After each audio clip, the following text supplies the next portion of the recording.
Oi, gente. Eu nem sei como começar. Decidi fazer um vídeo a respeito de um dos contos que eu sou mais apaixonada, que é A Bela e a Fera. Pra mim, esse não é só um conto de fadas qualquer que a Disney criou, mas sim uma princesa a qual eu admiro muito e a qual ajudou a moldar quem eu sou hoje, que me fez crescer como pessoa. E eu decidi comentar um pouco porque eu voltei a assistir, né? Eu li o conto clássico, até no livro, que eu também li esse aqui, que é o livro original do live action. A história, ela se passa em um período que especialistas acreditavam que fosse entre 1750 e 1795, em um vilarejo francês. A versão da Disney, tanto a animação de 1991 quanto o live action de 2017, se inspiraram na versão de Bimonte, mas com elementos adicionais. Então, além do conto da Bimonte, foram trazidos elementos adicionais pela própria Disney para poder recriar uma história. A primeira história que originou A Bela e a Fera vem de Eros e Psique, né, na qual a Psique, ela foi obrigada a casar com o monstro, e aí depois de um tempo ela descobre que na verdade era o deus Cupido, o deus do amor, e aí eles se casam, vivem felizes e tudo mais. Gente, eu achei muito importante ressaltar, existe um subgênero para essa história. O tema da história do amante animalesco e da redenção de sua animosidade, graças à pureza do amor, chegam a caracterizar um subgênero específico, a que os ingleses chamam de noivos animalescos. Então vamos para a contextualização histórica e importância. Então, A Bela e a Fera, ela foi um marco dentro do cinema da Disney Pictures como o renascimento da Disney, sendo o segundo grande sucesso depois de A Pequena Sereia, de 1989. O filme ele se destaca por ser o primeiro longa de animação indicado ao melhor filme. Ele inova o fato das princesas Disney elas serem mais singulares e lutarem por os seus sonhos com maestria e não voltado mais a um príncipe encantado ou que precisa ser salva de uma bruxa má. Então, no epílogo, era uma vez, em um reino distante, um príncipe egoísta que vivia em um castelo esplêndido. Numa noite de inverno, uma velha mendiga bateu à porta oferecendo uma rosa em troca de abrigo. O príncipe recusa cruelmente a oferta por causa da aparência da mulher. A mendiga se transforma em uma bela feiticeira e amaldiçoa o príncipe e o castelo, transformando-o em uma fera e os criados em objetos encantados. Ela deixa uma rosa encantada que vai murchar até o seu 21º aniversário. A maldição só será quebrada se ele aprender a amar e for amado antes de que a última pétala caia. Então, a Bela, como princesa, ela é intelectual, curiosa, apaixonada por livros. Já evidencia isso no começo da música, né, do filme. A principal qualidade não é a beleza, mas a personalidade reflexiva e independente, fato que era raro até antigamente nas produções da Disney de princesas. A Bela representa uma figura feminina à frente do seu tempo, apresentando arquétipos diferentes dos da Cinderela ou da Branca de Neve, que são os arquétipos princesas Disney. Aí temos os antagonistas contrastantes, que é o Gaston e a Fera. Ambos têm uma versão simbólica totalmente semelhante ao mesmo tempo diferente. Eu vou explicar o porquê. O Gaston, ele é o macho alfa, vaidoso, narcisista, superficial. Tanto que na música dele, né, Gaston reforça o quanto ele é deslumbrante e as pessoas admiram ele, né, pelo seu heroísmo e sua masculinidade. Apesar da aparência, por ele ser muito bonito, ele sim é o verdadeiro vilão, porque ele é incapaz de oferecer algo genuíno à Bela. Eu vi logo que ela tinha a beleza igual a minha, então ele sempre tenta voltar tudo pra ele. Tipo, ele quer a Bela porque ela é melhor e ela tem uma beleza tão bonita quanto a dele. Então, tipo, ele iguala o nível que tem com a beleza da Bela, a qual ele acha muita. Então, ele fala que é para ela afastar a cabeça dos livros e dar atenção a coisas mais importantes, ou seja, ele. E ele ainda fala uma frase assim no desenho, tipo, não é direito a mulher ler, começa a ter ideias e pensar. Gaston é um homem primitivo. Aí ele até fala, agradece, obrigada. Obrigada, sou mesmo. E dá pra perceber que ele tem uma visão muito pra trás das mulheres lerem, não só ele, mas a aldeia toda. Tanto que é por isso que brigam com a Bella com relação a ela tá ensinando outra criança a ler, que até o diretor fala, tá ensinando outra criança a ler? Né? E a Bella, ela não tem ninguém pra conversar na aldeia, porque ela é diferente. O Gaston, ele é bonito, convencido, e todos nós sabemos que não dá pra conversar com gente assim. Quando o Gaston ele volta para casa, ele fala: Bella, hoje é o dia que eu vou realizar os seus sonhos. E ela fala uma coisa muito engraçada: o que você sabe sobre os meus sonhos?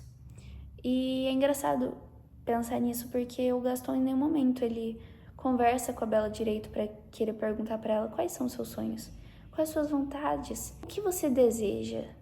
Assim, eu acho que quando a gente tá em um relacionamento com alguém, a gente tem que se voltar pro outro e tentar entender essa pessoa, tentar entender os gostos, como ela é, mas fazer questão dela também, pensar nela, não só em si mesmo, se você quer manter esse relacionamento. E aí ele fala que o sonho da Bella é uma mulher casada, ter filhos robustos igual a ele, né? A Bella fala que o maior defeito do Gaston é ser orgulhoso. E realmente o maior defeito mesmo. E aí a Bella também fala, ele não é um monstro, Gaston, quando se trata da fera. Você é. Porque por mais que ele seja um homem bonito, de aparência de um herói salvador, não é ele que salva a Bella. Ele queria prendê-la, né? Nos próprios desejos dele. Quem salva é a fera. Então, não é a fera que é o monstro. Ele é. E aí temos a fera que, pra mim, assim... ele tem uma personalidade muito parecida com a do Gaston no início do filme, só que diferentemente do Gaston, ele não é orgulhoso e ele tem a capacidade de mudar, capacidade de olhar para si, olhar suas atitudes e mudar através disso. E a Bella, ela tá lá do lado dele, acompanhando toda a mudança dele, por ela. Não por ela, mas para si mesmo, para as pessoas em volta dele que estão amaldiçoadas. Então ele tenta fazer essa mudança para melhorar a própria vida dele, porque é a vida dele que está em risco, a maldição que está nele. Então ele faz isso pelo bem não só dele, mas de todos. Então isso nunca aconteceu, o príncipe ele sempre estava lá na hora certa para salvar a princesa e a fera foi ela que foi salva, né, pela Bella. Os funcionários do castelo até falam, a aparência dele não tá boa, mas ele tem que fazer a Bella enxergar por trás disso, por trás de toda essa camada de pelo, o que tá no interior das pessoas. Não adianta você ter uma aparência legal, um status bacana na sociedade se você não se mostra ter ética, ter caráter. Outra prova, acho que uma das maiores de amor da Bella e a fera foi a fera ver que o pai da Bella estava doente, estava precisando de ajuda. E fala, não, você tem que ir, você tem que cuidar dele. Porque a fera sabe que é uma pessoa que a Bella ama muito, que a Bella se importa. Então para ele, não importava onde a Bella estivesse, onde a Bella fosse, ele ia amar ela. E a Bella foi muito grata por isso. Que ela falou, obrigada por compreender que ele precisa de mim. Não é só questão de você amar a pessoa, mas também ter empatia por ela.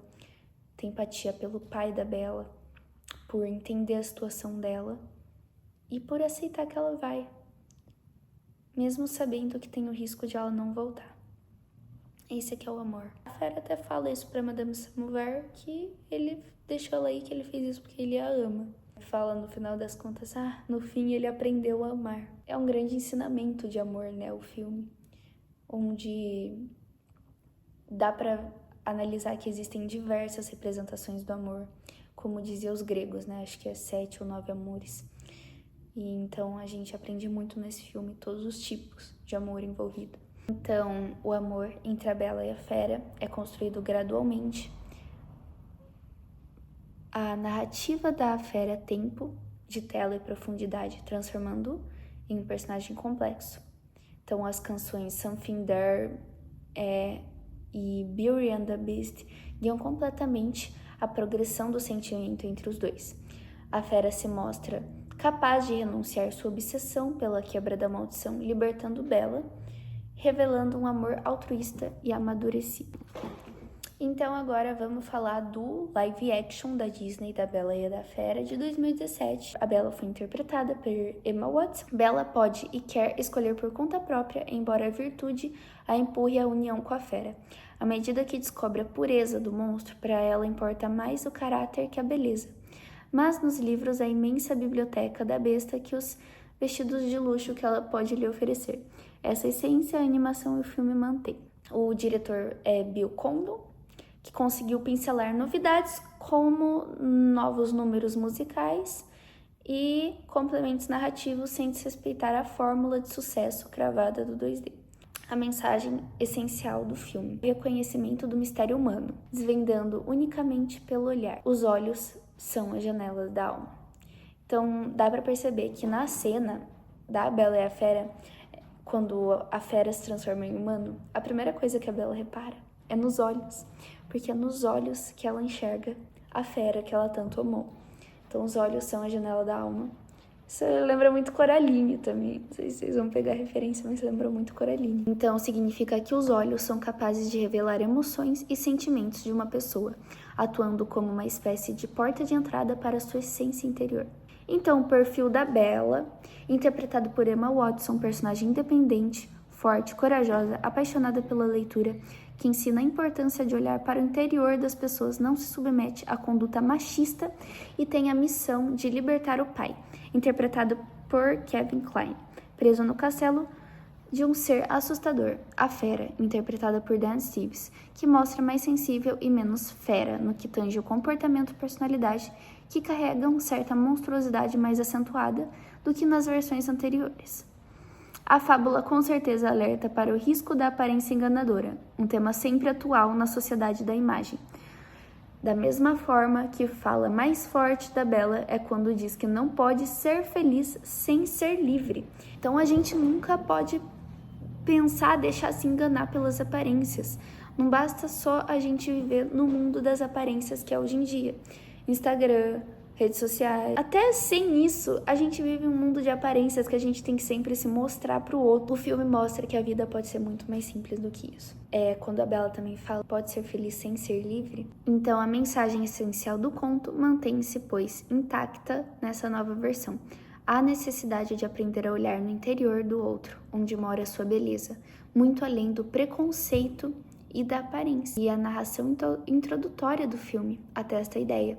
Não se engane pela aparência, pois a beleza está no interior. Gente, o vídeo tá ficando muito grande, que pular bastante coisa do meu roteiro, mas eu gostaria de citar ainda mais um tema para vocês, que é o belo feminino dos contos. Começo com a pergunta: não seria a beleza um dos maiores trunfos dessas personagens feministas e de muitas outras que foram consagradas pela tradição dos contos de fadas? Então, feminilidade, doçura e beleza. Um ideal normativo de beleza feminina é mantido por meio de produtos culturais como os contos de fadas. Então, o padrão do ideal de beleza ainda está muito codificado dentro da cultura. Então, na época que foi lançado o filme das princesas, foi virtualizado um certo estereótipo de mulher bondosa, gentil, virtuosa e com uma beleza muito extraordinária naquela época, que as meninas não tinham como se comparar. Então, a noção construída socialmente de que a beleza física é um dos principais atributos das mulheres e algo de todas as mulheres deveriam lutar para conseguir manter. Ser amplamente considerado como uma prática patriarcal opressora que objetifica, desvaloriza e subordina as mulheres. Sabe-se que muitas mulheres de bom grado se engajam em rituais de beleza e veem o ser ou tornar-se bonita como algo empoderador, não opressor. Inclusive isso no livro da Bell Hooks, que fala sobre feminismo, em que a indústria da beleza e todo o marketing em volta do ideal de beleza para a mulher, ele, ao invés de ser considerado como uma marca opressora do nosso mundo capitalista, ele é visto como uma marca de empoderamento da mulher. Não, mas faça isso porque você se tornará bonita e poderosa. E não como uma opressão. Não, você tem que fazer isso, porque só assim você vai se tornar bonita e poderosa.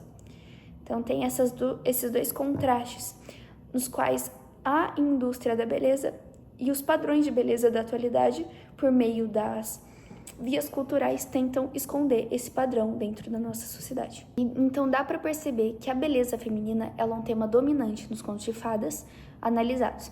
Se as histórias que privilegiam a beleza feminina têm visivelmente mais chances de sobreviver ao longo do tempo. Quando o conto ele é glorificado por meio da beleza, que é aquela personagem muito bonita, geralmente o conto ele tem maiores chances de sobreviver ao longo do tempo. Enquanto que as antagonistas, as vilãs, são feias, más e determinadas a tirar proveito da heroína. Mas a princesa Fiona, ela quebra esse estereótipo por finalmente ser transformada em ogra e não na princesa, na donzela que ela queria se tornar, né?